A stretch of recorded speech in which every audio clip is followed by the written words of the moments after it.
नमस्कार, आप देख रहे हैं एक्सप्रेस न्यूज भारत और मैं हूं आपके साथ मानसू। और वक्त हो गया है किसी बड़ी खबर पर चर्चा करने का। और आज चर्चा करेंगे वक्फ बोर्ड पर, क्योंकि आप सभी को पता है कि वक्फ बोर्ड के लिए जेपीसी गठित की गई, लेकिन अब ना जाने वो जेपीसी क्यों तितर बितर होती नजर आती है। जिन लोगों को जेपीसी नहीं पता है, सरल भाषा में इनको बता देते हैं। जेपीसी का मतलब होता है ज्वाइंट पार्लियामेंट कमेटी, यानी कि पार्लियामेंट से कुछ सदस्यों का गठन किया जाता है, कुछ सदस्यों को सेलेक्ट किया जाता है और एक कमेटी बना दी जाती है ज्वाइंट करके, जिसको कह देते हैं जेपीसी, यानी कि ज्वाइंट पार्लियामेंट कमेटी। ये कमेटी वक्फ बोर्ड पर अच्छे से चर्चा करने के लिए बनाई गई थी। हालांकि ये भी लेकर आया गया था, लेकिन लोगों की जब राय जानी तो कहीं ना कहीं नाराजगी नजर आई। उसके लिए इस पर और अच्छे से विस्तार से चर्चा करने के लिए और बेहद गहराई से समझने के लिए जेपीसी गठित की गई, लेकिन अब ना जाने आरोप प्रत्यारोप जेपीसी पर शुरू हो गए हैं। भाजपा का कहना है कि जो विपक्षी दल के नेता जेपीसी कमेटी में शामिल हुए वो हमारी बात नहीं सुन रहे हैं, लेकिन विपक्षी नेता जो जेपीसी में शामिल हुए वो कह रहे हैं कि तथ्यों पर बात नहीं कर रहे हैं, उनको नकार रहे हैं। सिर्फ एक सीधी सी बात है कि वक्फ बोर्ड का जो बिल है, जो संशोधित बिल है, उसको हम लेकर आएंगे, लेकिन आप बिना तथ्यों की जानकारी पूरी करे, बिना उनको अच्छे से पढ़े समझा, आप ऐसा नहीं कर सकते।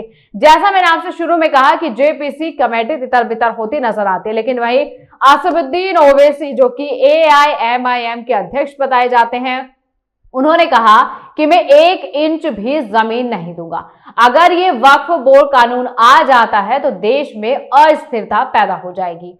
सोचने की बात यह है कि अस्थिरता कैसे पैदा हो जाएगी। क्या वक्फ बोर्ड अच्छा नहीं है? क्या लोगों के हित की बातें नहीं करता है?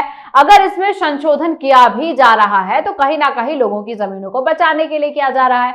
लेकिन वो कहते हैं कि जब अल्लाह के नाम पे जमीन दान में दी गई तो ये कहीं ना कहीं मुस्लिमों से जुड़ा हुआ मामला है। अब आपने जेपीसी कमेटी में या फिर आप जो संशोधन करेंगे उसमें कोई भी मुस्लिम व्यक्ति नहीं रखा, ये सरासर गलत है। क्या पूरा जेपीसी का विवाद है? क्यों वक्फ बोर्ड को लेकर इतने विवादित बयान सामने आ रहे हैं?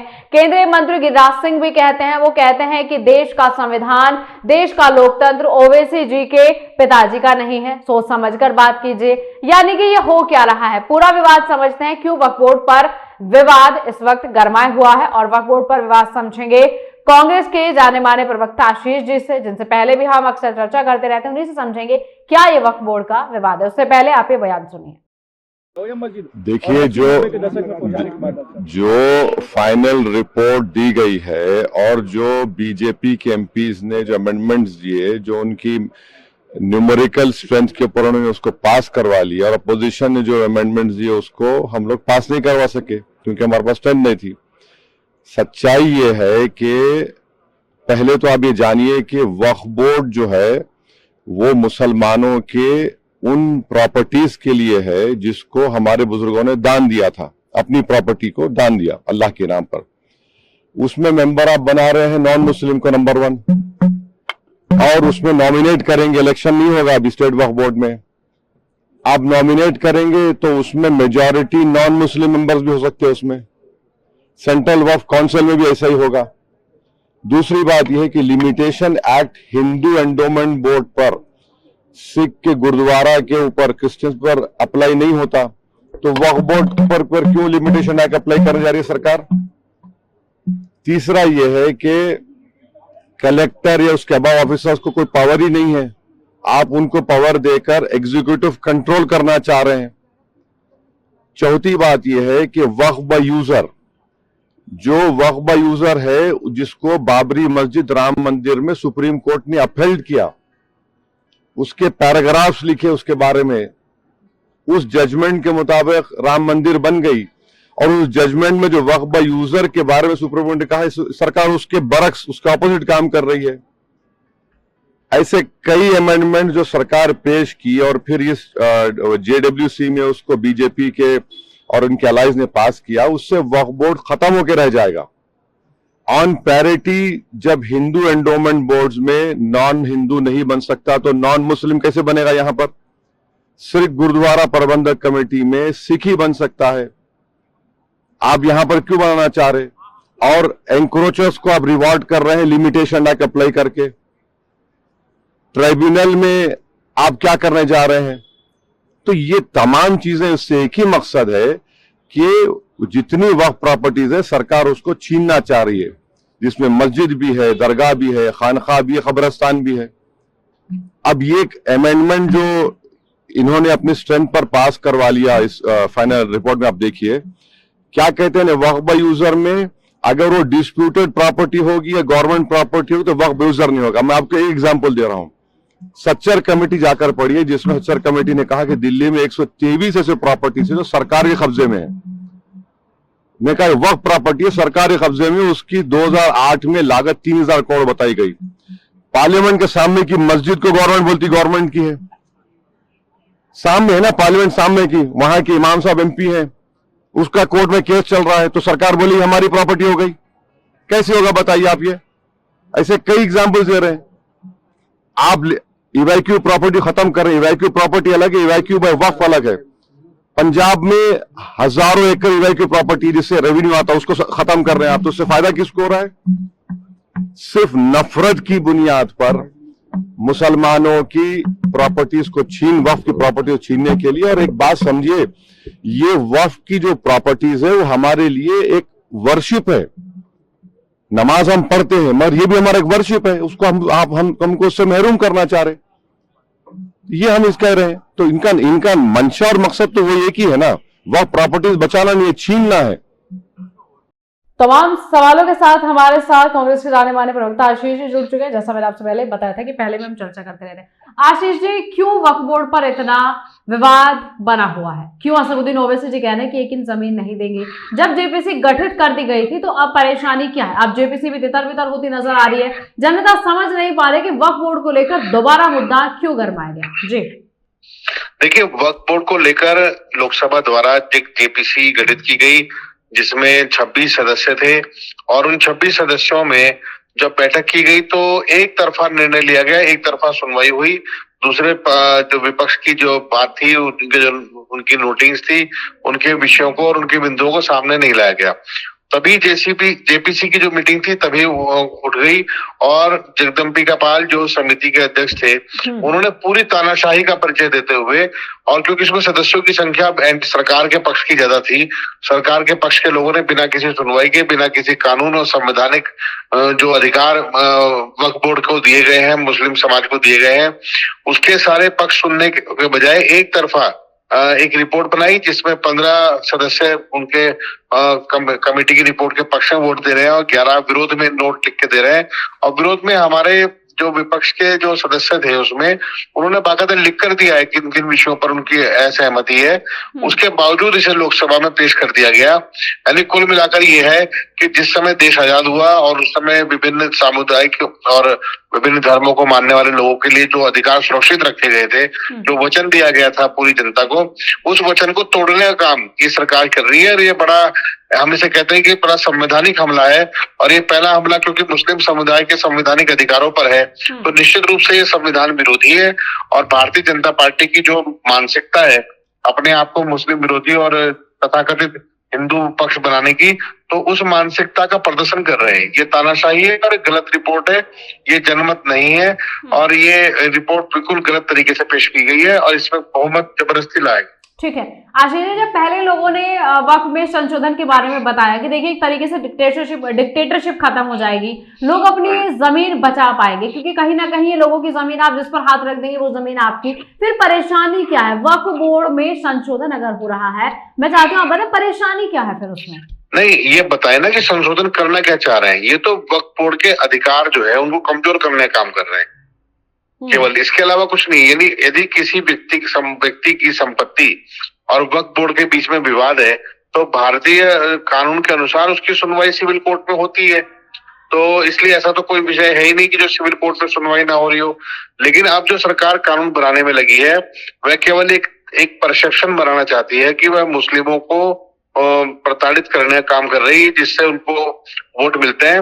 वक्फ बोर्ड को कमजोर करने का मतलब ये है कि जो वक्फ की संपत्ति है, जो लोग दान देते हैं सार्वजनिक उद्देश्यों के लिए, उस पर उसकी जमीन कब्जाने की नीयत है।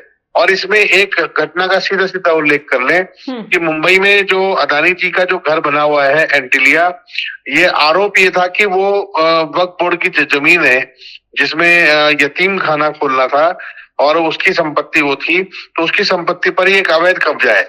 जैसे ही ये सवाल उठा और उस समय की राज्य की सरकार ने इस पर बात करनी शुरू की, रिकॉर्डों की जांच शुरू हुई, तो इन्होंने किसी भी कीमत पर, आपको ध्यान हो महाराष्ट्र में 50-50 करोड़ रुपए एक विधानसभा पर खर्च किए गए, तमाम दलों को तोड़ा गया और अरबों रुपए खर्च करके किसी भी तरीके से रोका गया कि वहां राज्य सरकार इस पर कार्रवाई ना करे। और अब ये वक्फ को कमजोर करने की नीयत सिर्फ वहीं से इनके जो मालिक हैं उनकी तरफ से निर्देश है कि वक्फ को कमजोर किया जाए। तो ये कोशिश कर रहे हैं और ये इनका, क्योंकि सरकार इनकी है तो जबरदस्ती पास तो करा लेंगे, लेकिन उसको संवैधानिक बाध्यताएं इतनी है कि उसको लागू नहीं कर पाएंगे।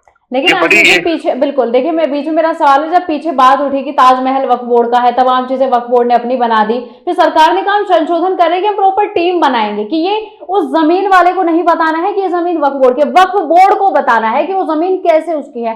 ये तो फिर लोगों के हित की बात हुई। नहीं, ये इसलिए है कि वक्फ बोर्ड एक संस्था है जिसमें कुछ कर्मचारी, कुछ अधिकारी, कुछ उसके प्रभारी हैं। क्या वो संस्था आर्थिक रूप से इतनी संपन्न है कि हर अवैध कब्जे के खिलाफ वो कोर्ट में जा सकती है? वक्फ बोर्ड तो एक सार्वजनिक संपत्ति का एक मंच है, एक ऐसा सेक्शन है जहाँ सार्वजनिक संपत्ति रखी जाएगी। यदि वक्फ बोर्ड किसी की संपत्ति पर, जैसे आप ये लोग झूठ बोल रहे हैं वैसे तो, लेकिन अगर हम इसको मान भी लें, अगर वक्फ बोर्ड किसी भी संपत्ति पर हाथ रखकर कहता है कि हमारी है और आपको साबित करना है कि आपकी नहीं है, तो देखिए रेवेन्यू रिकॉर्ड तो हर 1 इंच जमीन का राज्यों की सरकार के पास उपलब्ध है। तो ये तो असंभव बात कर रहे हैं कि जो है ही नहीं। और जेपीसी ने जो इसमें ड्राफ्ट बनाया है, क्या बनाया, कैसे नहीं बनाया, जेपीसी के सदस्यों ने इसका पूरा विरोध किया। उन्होंने कहा कि ये गलत है और इसको हम स्वीकार नहीं करेंगे, क्योंकि इसमें आपने जो संशोधन ला रहे हैं उसका मूल उद्देश्य केवल वक्फ के अधिकार को कमजोर करना है, उसे कानूनी पक्ष को कमजोर करना है। इनका वक्फ की जमीन बचाने से कोई उद्देश्य है ही नहीं। ठीक है आशीष जी, एक बात अभी आपने कही कि सत्ता इनकी है, संख्या इनकी ज्यादा है, तो कहीं ना कहीं ये पास करा ही लेंगे, लेकिन क्या संविधान के अधिकारों को फिर कुचल दिया जाएगा? आम लोगों की राय का क्या होगा? नहीं, जैसे ही ये जो कानून बना रहे हैं, जो व्यवस्था बना रहे हैं, वो कोर्ट में खारिज हो जाएगी। ठीक है, सरकार कानून बना ले, लेकिन संविधान ने जो अधिकार दिए हुए हैं और संविधान पीठ के जो मामले हैं या कोई भी नियम ऐसा जो किसी और कानून को गलत साबित करता हो या उसको प्रतिबंधित करता हो या बाधित करता हो, तो वो तो कोर्ट स्वयं उसको खारिज कर देगी। कि जब भी कोई ऐसा मामला लेकर आएंगे वो तो खारिज हो जाएगा। आप एक कानून बनाइए, लेकिन वो सुप्रीम कोर्ट में खारिज हो रहा है तो बाद में वो कानून आपको वापस लेना पड़ेगा। ये तो केवल न्यूज बनाने के लिए काम करता है, चाहते हैं कि अखबार में न्यूज है, बाद में कानून खारिज हो जाए, इससे इनको कोई फर्क नहीं पड़ता। और ये केवल इनका इतना ही उद्देश्य है, जिसका कानूनी पक्ष कोई नहीं है, केवल एक ऐसे जवानजोरी वाला पक्ष है, उसका कानूनी पक्ष कुछ नहीं है। केंद्रीय मंत्री गिरिराज सिंह जी कह रहे हैं कि संविधान, लोकतंत्र किसी के पिताजी का कोई निजी अधिकार नहीं है, कोई निजी चीज नहीं कि आप जो कहें। तो बिल्कुल जो सांसद महोदय कह रहे हैं वो अधिकार तो उनके पिताजी का भी नहीं है। उनके पिताजी ने भी संविधान की किताब उनकी जेब में रख के नहीं बेची। उन्होंने तो लोकसभा में आकर संविधान की शपथ ली, लेकिन जिस बेशर्मी से भारतीय जनता पार्टी और उनके मालिकों के एजेंडे पर काम कर रहे हैं और उस शपथ को भी ताड़ कर रहे हैं, तो जब ये उस शपथ के ही नहीं हुए तो इनसे हम उम्मीद नहीं कर सकते। हम इनसे न्याय और संविधान कानून की उम्मीद नहीं कर रहे हैं। ये हर वो काम करेंगे जो संविधान विपरीत भी होगा और न्याय के विपरीत भी होगा। देखिए मोटा मोटा आशीष जी अगर बात करें तो देखिए मुस्लिम पक्ष जो है, मुस्लिम समुदाय जो है वो तो कहीं ना कहीं अगेंस्ट में खड़ा हुआ है, लेकिन जब ये धार्मिक जब जातिवाद पर बात कर लेते हैं तो फिर हिंदू का क्या हिंदू चाहते हैं कि वक्फ बोर्ड में संशोधन लाया जाए? नहीं, देखिए हिंदू पक्ष का कोई इसमें कंसर्न है ही नहीं। यह केवल मैं आपको बताता हूँ कि केवल इनके मालिकों को कुछ कष्ट हुआ और वो कष्ट भी मैंने आपको बता दिया है, तो केवल उसके निवारण का रास्ता ढूंढ रहे हैं। बाकी इसमें जो संशोधन जो 14 सुझाव दिए गए हैं और उसमें पक्ष के जो सुझाव है उनको तो खारिज कर दिया गया, लेकिन जो सरकारी पक्ष के सांसदों के सुझाव थे उनको स्वीकार कर लिया। बिल्कुल तानाशाही वाला फैसला। मतलब जेपीसी की हम मांग इसलिए करते हैं कि वहां निष्पक्ष बात होगी। इन्होंने जेपीसी में भी जबरदस्ती कर दी। इन्होंने बार बार मीटिंग में बैठे और एक तरफा 4 लाइनें लिखी और मीटिंग समाप्त कर दी।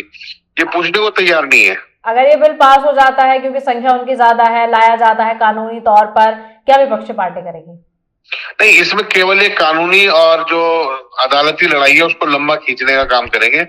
इससे कोई नफा नुकसान तो किसी का होगा नहीं, लेकिन कोर्ट में जो समय व्यतीत होगा बेकार जाएगा, उसका कोई उपयोग नहीं होगा। और वक्त के फैसले को पहले हाई कोर्ट में चुनौती नहीं देते थे, अभी हाई कोर्ट में चुनौती देंगे, यानी छोटे छोटे फैसले जो सरकारी जो दान दी गई संपत्ति का जो देखरेख करते हैं, जब संपत्ति भी दान में मिली है, उससे कोई रिवेन्यू नहीं है, तो अब उसके खिलाफ जब हाई कोर्ट में अपील होगी तो यानी वक्फ बोर्ड का खर्चा बढ़ेगा। तो वक्फ बोर्ड का खर्चा कहाँ से निकलेगा? वो वापस फिर सरकार के ऊपर और लोगों के ऊपर बोझ बनने जा रहा है। तो इन्होंने केवल अदालती लड़ाइयों को जबरदस्ती खींच लिया है। जो वक्त के संपत्ति से जुड़े हुए मामले थे उसे वक्फ बोर्ड खुद सुनता था, तो कम से कम हमारा उसमें इन्वॉल्वमेंट नहीं हो रहा था हमारे सिविल कोर्ट का। अब सिविल कोर्ट भी इसी काम में उलझी रहेगी।